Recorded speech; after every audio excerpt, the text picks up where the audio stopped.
ஆட்சி மாற்றங்களால் முடக்கப்படும் திட்டங்கள், பாதிக்கப்படும் மக்கள், இந்த தளத்தில் விவாதித்துக் கொண்டிருக்கின்றோம். நம்முடைய இடைவேளைக்கு பிறகு திரு கண்ணதாசன், வழக்கறிஞர் கண்ணதாசன் திராவிட முன்னேற்ற கழகத்தின் சார்பில் இணைகிறார். வணக்கம். இந்த தபால் தலைகள், நீங்கள் தமிழ்நாட்டில் தொடர்ந்து அதிமுக மீது திமுக ஒரு குற்றச்சாட்டை வைத்துக் கொண்டே வருகிறது. எங்களுடைய ஆட்சியில் கட்டிய பிரம்மாண்டமான தலைமைச் செயலகத்தை முடக்கிவிட்டார்கள், சமச்சீர் கல்வியை முடக்குவதற்கான முயற்சி நடைபெற்றது, நீதிமன்றம் தலையிட்டு சரி செய்தது, அண்ணா நூற்றாண்டு நூலகம், இதெல்லாம் வைக்கிறீங்க. இன்றைக்கு அது மத்திய அரசை நோக்கியும் நின்றிருக்கிறது. தபால் தலைகளில் இந்திரா ராஜுவின் படங்கள் இடம்பெறாது என்று அறிவித்திருக்கக்கூடியதை நீங்கள் எப்படி பார்க்கிறீர்கள்? அதாவது எந்த ஒரு அரசாக இருந்தாலும் மக்கள் நலத்திட்டங்கள் என்று வரும்பொழுது அந்த மக்கள் நலத்திட்டங்கள் மக்களை சென்றடைகிறதா, யார் செய்தால் என்று பார்க்கக்கூடாது. எடுத்துக்காட்டாக மதுரவாயில் பறக்கும் சாலை திட்டம். அந்த மதுரவாயில் பறக்கும் சாலை திட்டம் பெங்களூரிலிருந்து சென்னை துறைமுகத்திற்கு சரக்குகளை எளிதாக கையாள தங்கு தடையின்றி வாகனங்கள் சென்று வர வேண்டும் என்று துவக்கப்பட்ட ஒரு திட்டம். அந்த திட்டத்தை இதுவரைக்கும் முடக்கி வச்சிருக்கிறாங்க. நிர்மலா சீதாராமன் அன்றைக்கி மாநாட்டில் தொழில் முதலீட்டாளர் மாநாட்டில் பேசும்போது தமிழகம் ரொம்ப முதலீட்டில் முன்னிலை இருக்க பெருமிதம் அடைகிறேன், இயற்கையாக இருக்குதுன்னு சொன்னாங்க. ஏன் அவர்களால், இந்த மத்திய அரசால் இதை வலியுறுத்தி இந்த திட்டத்தை செய்ய முடியவில்லை? திராவிட முன்னேற்ற கழகம் கொண்டு வந்த திட்டம் என்ற ஒரே காரணத்திற்காக அந்த திட்டம் முடக்கப்பட்டது. அதே போல் புதிய தலைமைச் செயலகம் கட்டினதை மருத்துவமனை ஆக்குறாங்க. இந்த ஆட்சியில் நோயாளிகள் அதிகமாகிட்டாங்களா என்னன்னு தெரியல, எந்த கட்டடத்தை பார்த்தாலும் அதை மருத்துவமனை ஆக்கணும் அப்படின்ற ஒரு சீரிய நான் கேட்கிறேன். மருத்துவமனைகள் ஆரம்பிக்கல தவறு கிடையாது. என்ன சொல்றேன், அந்த மருத்துவமனைகளை சென்னையில் மட்டும் ஆரம்பிக்க வேண்டுமா? ஏன் புறநகர்களில் ஆரம்பிக்க கூடாது? இருக்கக்கூடிய மருத்துவமனைகளே அத்தகைய உள்கட்டமைப்புகள்லாம் ஏன் மேம்படுத்தலை? இதெல்லாம் ஒரு பிரச்சனைக்குரிய விஷயம். அதே போல் பார்த்தீங்கன்னா அண்ணா நூற்றாண்டு, அண்ணா பெயரை சொல்லி பெருமை தேடி சொல்லக்கூடிய இந்த ஆட்சியாளர்கள், அண்ணாவுடைய பெயரை தனது கட்சியிலே மட்டுமே இருக்கக்கூடிய இந்த ஆட்சியாளர்கள் அண்ணா நூற்றாண்டு நூலகத்தை எப்படி பழிவாங்கிறாங்க? உயர்நீதிமன்றம் தலையிட்டு அது எவ்வளோ மோசமான நிலையில் இருந்திருக்கிறது, அதை இன்னும் எவ்வளோ கேவலப்படுத்துனாங்கன்னு கேட்டிங்கன்னா, உள்ளே திருமணம் நடத்த வச்சாங்க, திருமண நடத்தி வாடகைக்கு விட்டாங்க. ஒரு நூலகம் என்பது கல்வி அறிவாளர்களை உருவாக்கக்கூடியது, கல்வியை பெருக்கக்கூடியது. ஆனால் அதை மாற்றி அங்கே திருமணம் நடத்துவதற்கும் அதை மருத்துவமனை ஆக்கணும், குழந்தைகள் மருத்துவமனை ஆக்கணும்னு கொண்டு வந்தாங்க. மருத்துவமனைகள் கட்டுவதில் யாருக்கு மாற்று கிடையாது. ஆனால் இருக்கக்கூடிய அடையாளங்களை அழித்து விட்டு தான் செய்ய வேண்டுமா? ஏன் இந்த காழ்ப்புணர்ச்சி என்பதான் நான் வரேன். திரு ஷேக் தாவூத் அவரிடம் மிக சுருக்கமாக அதுக்கான மறுப்பு சொல்லுங்கள். நான் சமூக வலைதள கருத்துக்களையும் பார்க்கணும். ரெண்டு விஷயங்களை அவர் கோட் பண்ணி காக்கிறார். மதுரவாயில் பறக்கும் சாலையில் தொடங்கி அண்ணா நூற்றாண்டு நூலகமாக நீதிமன்றம் தலையிட்டு செய்யக்கூடிய நிலையில் தான் போகிறது. இதில் மருத்துவமனைகள் அவசியம். வேறு ஒரு இடத்துல நீங்கள் தபால் தலைக்கு அந்த வாதத்தை வச்சிங்க. நீங்கள் தபால் தலைகளில் இவர்கள் பெயரை நீக்கணும்னு இல்லை, இன்னும் 10 பேரை சேர்க்கணும்னா சேர்த்துக்கலாம். ஆனால் இவங்களே ஏன் நீக்கணும்னு கேட்குறீங்க? மருத்துவமனைகள் இன்னொரு இடத்துல பிரம்மாண்டமாக ஒரு மருத்துவமனை கெட்டலாமே, அதை ஏன் கெட்டுவதில்லை அப்படிங்கிற ஒரு கேள்வி. அதோடு இணைத்து சிவாஜி கணேசன் அவர்களுக்கு சிலை கடற்கரை சாலையில் வைக்கப்பட்டிருக்கிறது, காமராஜர் சாலையில், அது நீக்கணுங்கிற ஒரு முடிவுக்கு வர்றீங்க. போக்குவரத்திற்கு இடையூறு அப்படின்னு சொல்லி, போக்குவரத்துக்கு இடையூறாக சென்னையில் பல சிலைகள் இருக்கின்றன, நம்ம எல்லாருக்குமே தெரியும், உங்களுக்கும் தெரியும். அந்த சிலையை அகற்றணுங்கிற முடிவிற்கு பின்னாடி திமுக ஆட்சி காலத்தில் வைக்கப்பட்டது அப்படிங்கிறத ஊடகங்களும் மற்றவர்களும் பேசிக் கொண்டிருக்கிறார்கள். ஒரு மணிமண்டபம் கட்டப்படும் என்று அறிவித்த உடனேயே, நான் பெயர் குறிப்பிட விரும்பாத ஒரு சிறப்பு விருந்தினர் நம்முடைய அரங்கில் அன்றைக்கு இந்த அறிவிப்பு வந்தவுடன் அவர் சொன்னார், இடைவேளையின் பொழுது, நிகழ்ச்சி முடிந்த பொழுதும் அதை வலியுறுத்தினார். நான் சொல்லுகிறேன், எழுதி வைத்துக் கொள்ளுங்கள் செந்தில், இந்த சிலை அகற்றப்பட்டு மணிமண்டபத்தில் நிறுவப்படும் என்று இந்த அரசு சொல்லும் பாருங்கன்னார். அதே மாதிரி சொல்றீங்க. அப்போது இந்த மணிமண்டபம் கெட்டப்படுவதே இந்த சிலையை அகற்றுவதற்கு தான் என்பது போன்ற ஒரு தோற்றம் ஏற்படுகிறது. நீங்கள் நீதிமன்றம் ஒரு கேள்வி கேட்குறாங்க, 2 ஆண்டுகள் ஆகும் மணிமண்டபம் கெட்டேன்னு சொன்னால் 2 ஆண்டுகள் வரைக்கும் அந்த சிலையை அங்கேருந்து அகற்ற மாட்டீங்களான்னு கேட்குறாங்க. இதெல்லாம் எவ்வளவு போட்டி? அதாவது இதை ஏன் நீங்கள் போட்டியாக பார்க்குறீங்க? வேற என்ன சார் இது? அதாவது ஒரு கட்டடம் கட்டப்பட்டிருக்கிறது, அந்த கட்டடம் மக்கள் நலனுக்காக பயன்படட்டும் அப்படின்னு சொல்லிட்டு அதை ஹாஸ்பிட்டலாக மாற்றுறாங்க. சரி, அதனால அது ஒன்றும் தப்பு இல்லை, மக்களுக்கு நலனுக்கு தானே பயன்படுது. இப்போ அது அந்த கட்டடம் வீணாக போயிடலையே. அதாவது ஒரு திட்டம் முடக்கப்பட்டு வீணா போயிடுச்சா? வீணா போகலையே, மக்களுக்கு தானே பயன்படுது. அப்ப யாரு செஞ்சாலும் ஒரு வாதத்துக்கு இந்த திட்டங்களை மக்கள் பயனுக்கு தானே செய்யணும். ஒரு வாதத்திற்காக நான் கேட்கிறேன், ஒரு வாதத்திற்காக ஒப்பீட்டுக்காக நம்ம ஒரு அழகா ஒரு வீடு கட்டணும்னு வைங்களேன். வீடு நல்லா கட்டியிருக்கிறோம், அங்கே சுடுகாடு சரியா வசதி இல்லை, அந்த வீட்டை சுடுகாடா மாத்துவோம் நம்ம நினைப்போமா? இல்ல, நீங்க அல்லது பொது கழிப்பிடமா மாத்துவோம், எல்லாமே மக்களுக்கு பயன்படக்கூடியது. இல்ல, நீங்க அதுல தெளிவா இருக்கணும். இந்த ஹாஸ்பிட்டல், இந்த மாதிரி எய்ம்ஸ் மாதிரி உள்ள ஹாஸ்பிட்டல், பெரிய அளவுல உள்ள ஹாஸ்பிட்டல் நம்மள்ட்ட கிடையாது. இந்த கட்டடம் அதுக்கு சூட்டபிளா. நான் இப்படி நேரடியாக ஒரு கேள்வி கேட்கிறேன். அது போன்ற ஒரு கட்டிடத்தை நிறுவி, தன்னுடைய ஆட்சியில் நிறுவி, அதை அழகான ஒரு மருத்துவமனையாக ஆக்குவதற்கு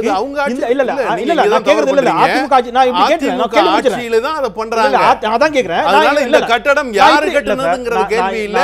அரசுனுடைய எல்லாமே பணம், எல்லா- இல்ல, அரசு இல்ல, இல்ல, கட்டியிருக்கு. எல்லாமே மக்களின் பணம். அதுல மாற்று கருத்து இல்லை. நான் என்ன அதனால கேக்குறேன்னா, மக்களுக்கு இல்ல, அதை மாத்தி விடுறாங்க. இல்ல, right, தப்பு இல்ல, நான் அதான் கேக்குறேன். அதனால மக்கள் இதை இல்ல, நீங்க இல்ல தான், அதாவது எனக்கு மக்கள், பார்க்க நான் இப்படி என்ன புரிஞ்சுக்கிறேன் எளிமையா. மக்களுக்கு புதுசா ஒரு மருத்துவமனை கட்டுற அளவுக்கு எங்கிட்ட திட்டமோ அல்லது வேற இல்ல, எதுவும் அது இல்ல. அவசியமே இல்ல. இவங்க நீங்க கட்டி அப்படி வச்சிருக்காங்க, அதை நான் இப்படி இல்ல, மாத்திடுறேன். நீங்க அப்படி பேச வேண்டிய அவசியமே இல்ல. அதாவது ஒரு ஆட்சியாளர்கள் வர்றாங்க, ஆட்சிக்கு வர்றாங்க, ஆட்சியில் அமர்ந்த உடனே அவங்களுடைய கொள்கைகளும் அவங்களுடைய திட்டங்களும் இருக்கு. சிவாஜி கணேசன் அவங்களுடைய கொள்கைக்கும் திட்டத்துக்கும் தகுந்த மாதிரி செயல்பாடுகள் அப்படி இருக்கு. அது மக்களுக்கானதா இருக்கணும். மக்களுக்கானதா இருக்கு. இது மக்களுக்கானதா தானே இருக்கு. இருக்கட்டும். அண்ணா நூலகம் அவ்வளவு பராமரிப்பின்றி போன பிறகு ஆமாங்க, அதையுமே நீதிமன்றம் வந்து நீதிமன்றம் குழந்தைகள் இல்ல குழந்தைகள் நலம் ஹாஸ்பிடல் உண்டாக்குறதுக்கு ஏற்பாடு பண்ணாங்க. அதை நீதிமன்றத்தில் இவங்க போய் குறுக்கீடு செய்தனால சரி ஓகே அதுபடி நடக்கட்டும் அப்படின்னு அவங்க பாக்குறாங்க. ஒரு வாதத்துக்கு கேக்குறேன். எம்ஜிஆருடைய நினைவிடம் இருக்கு, சமாதி. அதை வேற ஏதாவது மருத்துவமனையா மாத்திடுவீங்களா நீங்க? இல்ல இது ஏன் அந்த மாதிரியே கேக்குறீங்க? ஏன் நான் ஆட்சியாளர்கள் இல்ல நீங்க தவறாகவே புரியுறீங்க. எல்லாத்தையுமே தவறாகவே புரியுறீங்க. ஆட்சியாளர்களுடைய எண்ணமும் அவர்களுடைய அதுதான் நான் கேக்குறேன். அது திமுக ஆட்சியில் கொண்டு வரப்பட்டது என்பதற்காக அந்த மாதிரி நீங்க பேசவே கூடாது. அந்த மாதிரி பேசவே கூடாது. அந்த மாதிரி அதாவது நீங்க அவர்களோடு ஒப்பிட்டு பேசுவதே தவறு. ஆட்சிக்கு நோ அது அப்படி பேசவே கூடாது. ஆட்சியாளர்களுடைய விருப்பம். மக்கள் யாரை தேர்ந்தெடுத்திருக்காங்க? இல்ல மக்கள் யாரை தேர்ந்தெடுத்திருக்காங்க? மாண்புமிகு தமிழக முதல்வர் எதற்காக? இல்ல மக்கள் நலனுக்காக. மக்கள் நலத்திட்டங்கள் மதுரவாயில் அதுவும் மக்கள் நலன் இருக்கு. ஏன் அப்படின்னு கேட்டீங்கன்னு சொன்னா அந்த தண்ணி போக்குவரத்துக்கு இல்லாம அடைச்சு அங்க இருக்கிற என்ன சொல்ற காலேஜுகளுக்குள்ள எல்லாம் தண்ணி போய் அந்த ஸ்டூடெண்ட்களை எல்லாம் கொண்டு போய் வேற இடத்துல வைக்க வேண்டிய சூழல் எல்லாம் இருந்தது. அப்ப அதை சரி பண்ணுவதற்கும் அது சரியா இருக்கா அப்படிங்கறத பார்த்து சிஎம்டிஏ மூலமாகத்தான் அது நிறுத்தி வைக்கப்பட்டிருக்கு. மீண்டும் கூட வருகிறேன் உங்களிடம். நம்ம சமூக வலைதளத்தில் நேயர்களுடைய கருத்து இடம்பெற்றிருக்கின்றது. அந்த கருத்தை பார்த்து நான் திரு எஸ்.ஆர். சேகர் அவர்களிடமிருந்து தொடர்கிறேன். சமூக வலைதள கருத்துக்கள் முகநூல் கருத்துக்களில் பார்க்கலாம். ஆட்சி மாற்றங்களால் ஏற்படும் திட்ட மாற்றங்கள் முகநூல் கருத்துக்களில் திரு ஆனந்த், எம்எல்ஏ எம்பி சிஎம் பிஎம்முக்கும் சம்பளத்தை உயர்த்துகிறார்கள் அல்லவா, அந்த திட்டத்தை மட்டும் யார் ஆண்டாலும் மாற்றவே மாட்டார்கள், அவ்வளவு விவரமானவர்கள் அரசியல்வாதிகள் அப்படிங்கிறாரு ஆனந்த். அந்த திட்டத்தை ஏன் மாத்துறதில்லை அப்படின்னு கேட்கிறாரு கலைவாணன். ஒருவருக்கொருவர் குறை சொல்வதுதான் அரசியல். நாம் கொண்டு வந்த திட்டங்கள் நாமே நிறைவேற்றினால்தான் நமக்கு சாதகமான நிலையில் அரசியலில் நிலைத்து நிற்க முடியும் அப்படிங்கிறது கலைவாணனுடைய கருத்தாக இருக்கிறது.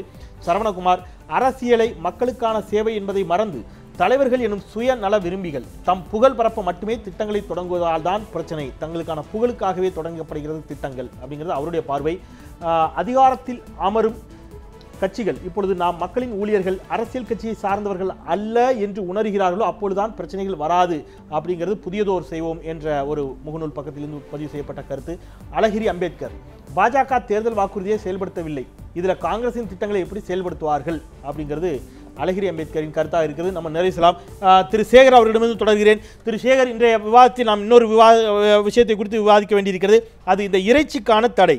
இறைச்சிக்கான தடையை மகாராஷ்டிராவில் பாஜக அமல்படுத்துகின்றது. உயர்நீதிமன்றம் அந்த உத்தரவை தள்ளுபடி செய்கிறது. மேல்முறையீட்டிற்காக ஜெயின் சமூகத்தினர் உச்சநீதிமன்றம் செல்கின்ற பொழுது உச்சநீதிமன்றமும் தள்ளுபடி செய்து உச்சநீதிமன்ற தீர்ப்பில் மரியாதைக்குரிய நீதியரசர்கள் டி.எஸ். தாக்கூர், குரியன் ஜோசப் சொல்லுகிறார்கள். ஒரு விஷயத்தை குறிப்பிடுறாங்க. கருணை என்பது பண்டிகை காலத்துக்கு மட்டும் உரியதல்ல. இறைச்சி உண்பவர்களின் வீட்டுக்குள் நீங்கள் ஏன் நுழைகிறீர்கள்? அவர்கள் என்ன செய்ய விருப்பமோ அப்படியே செய்யட்டும். நீங்கள் ஏன் அதை பற்றி இவ்வளவு கவலைப்படுகிறீர்கள் சகோதரரே? பிற சமுதாயத்தினரை நோக்கிய சகிப்புத்தன்மை ஓரளவுக்காவது இருக்க வேண்டும் என்று சொல்லக்கூடிய அளவில் எல்லா விஷயங்களிலும் ஏன் இவ்வளவு தலையீடு?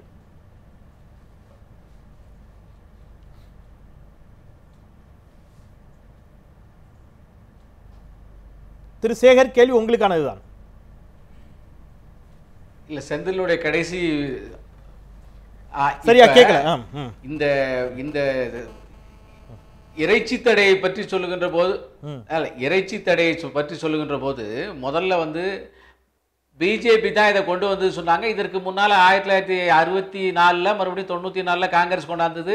அதை வந்து இவங்க கண்டினியூ பண்ணாங்க. அது 4 நாள் ஆச்சு. மறுபடியும் அதை 2 நாளாக குறைச்சாங்க. உச்ச நீதிமன்றம் உயர் நீதிமன்றம்லாம் தலையிட்டது. ஜெயின் சமூகத்தினுடைய உணர்வுகளை மதிக்கிறோம்னு சொல்லி அங்கே உள்ளூர்காரர்களும் ஒத்துக்கொண்டார்கள்.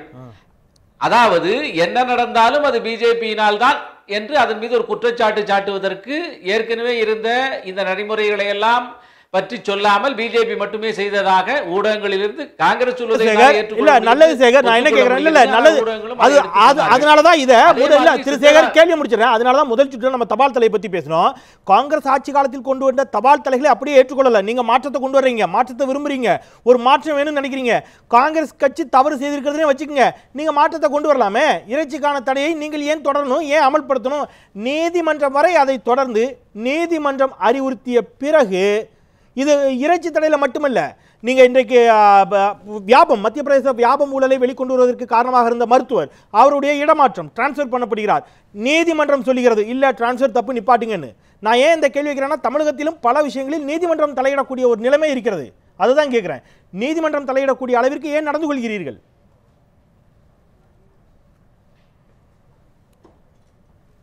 அதாவது நீங்க மறுபடியும் இறைச்சிக்கான தடையை பற்றி சொல்லுகின்ற போது காலம் காலமாக அந்த ஜெயின் சமூகத்தினுடைய உணர்வுகளை மதிக்க வேண்டும் என்ற அடிப்படையில் இந்த ஊடகங்கள் எல்லாம் இவ்வளவு பெரிய அளவிலே மதசார்பற்ற தன்மையும் பிஜேபிக்கு எதிரான நிலைப்பாடையும் எடுக்க முடியாத காலத்தில் இதை ஒத்துக்கொண்டிருக்கிறார்கள், இதை ஏற்றுக்கொண்டிருக்கிறார்கள். இப்போது இதை நீங்கள் உங்களுடைய தகுதிக்கு, உங்களுடைய அதாவது கன்வீனியன்ஸுக்கு ஏற்றபடி இதை நீங்கள் பிராபகண்டா பண்ணுகின்ற போது அதற்கு மறுபடியும் கோர்ட் இடையில புகுந்து அதற்கான ஒரு தடையை விதித்திருக்கிறது. 4 நாளா இவங்க 2 நாளா குறைச்சிருக்காங்க.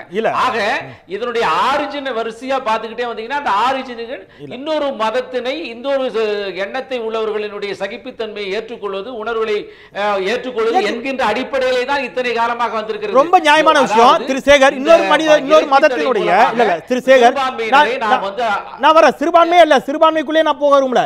நான் பெரும்பான்மையோட நின்றேன், சிறுபான்மைக்குள்ள போக விரும்பல. கிடா வெட்டி ஐயனாருக்கு பொங்கல் வச்சு கிடாகரி சாப்பிடுற ஒரு பழக்கம் இந்துக்களிடம் இருக்கிறது. சைவ உணவை உண்ணக்கூடிய பழக்கத்தோடு கூடிய இறை வழிபாட்டை கொண்ட இந்துக்களின் எண்ணிக்கையை விட இந்த மாதிரி கிடா வெட்டி ஆடு கோழி வெட்டி அந்த இறை வழிபாட்டை கொண்ட நம்பிக்கை கொண்ட இந்துக்களின் எண்ணிக்கை தான் மிக அதிகம். நான் என்ன கேட்கிறேன், நீங்க சிறுபான்மையெல்லாம் விட்டுருங்க, இவர்களுடைய நம்பிக்கையில் தலையிட்ட பொழுதுதான், தமிழக அரசும் இந்த நம்பிக்கையில் தலையிட்ட பொழுதுதான் பிரச்சனை வந்துச்சு. பின் அந்த உத்தரவையே திரும்ப பெற்றுக் கொண்டார்கள். அப்பொழுதும் சொன்னாங்க காங்கிரஸ் ஆட்சி காலத்திலே இது இருந்துச்சுன்னு. அந்த சட்ட திருத்தத்தையே மாற்றினார் செல்வி ஜெயலலிதா அவர்கள் மீண்டும். அந்த மாதிரி நீங்க ஏன் அவர்களுடைய நம்பிக்கையில் தலையிடுகிறீர்கள்? சிறுபான்மையை விட்டுருங்க, பெரும்பான்மை நம்பிக்கையில் நீங்க ஏன் தலையிடுறீங்க?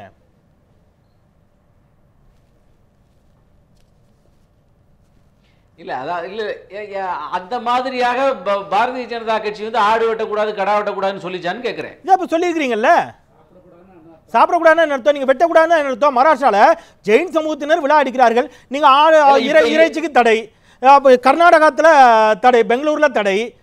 நான் என்ன கேட்கிறேன், அடுத்தது பக்ரீத் அன்று விடுமுறைக்கு அன்றைக்கு தீனதயாள் உபாத்யாயா அவர்களுடைய பிறந்த தினம், அன்றைக்கு கலை இலக்கிய போட்டிகள் நடத்தப்படுவதாக ஒரு செய்தி வெளியாக இருக்குது. இன்னும் அதிகாரப்பூர்வமாக வரவில்லை. அப்படி ஒரு செய்தி. ஏற்கனவே கிறிஸ்துமஸ் அன்று இதே போல் ஒரு சர்ச்சை உருவானது. ஏன் இது போன்ற சர்ச்சைகள் உருவாவதற்கு இடமளிக்க வேண்டும் அப்படின்னு தான் கேட்கிறேன்.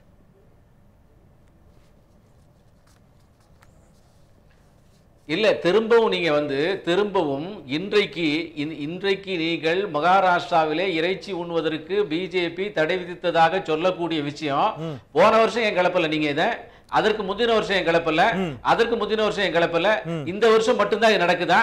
இந்த வருஷம் மட்டும் நீங்கள் இதை கிளப்புவதனுடைய உங்களுடைய நோக்கம் என்ன? ஒன்று. இரண்டாவதாக சித்தராமையா என்ன சொல்றாரு, இப்ப சித்தராமையா காங்கிரஸ் ஆட்சியில இருந்தது, அதை இப்ப நம்ம கொண்டு வரோம் சொன்னா, இப்ப அவரு பிஜேபி தான் இதை வச்சிருந்து நாங்க இப்ப தொடர்றோம் சொல்றாரு. ஆக மொத்த காங்கிரசுடைய, மறுபடியும் சொல்லுகிறேன், காங்கிரசுடைய செயல்பாடுகளை எங்களால் புரிந்து கொள்ள முடிகிறது. காரணம் பிஜேபி அது அட்டாக் பண்ணணுங்கிற ஒரே நோக்கம். ஊடகங்களுடைய நோக்கம் என்ன? செய்தி வேண்டும். இல்ல அப்படி கிடையாது, அப்படி கிடையாது, அப்படி கிடையாது திரு சேகர். அப்படி ஒரு அதான் திருப்பி திருப்பி சொல்றேன், உணர்வுகளை பற்றிய விஷயங்கள் எல்லாம் அது அல்ல நோக்கம். நான் திருப்பியும் சொல்றேன், நீங்க இந்த மாதிரி இப்பொழுது ஏன் திடீரென்று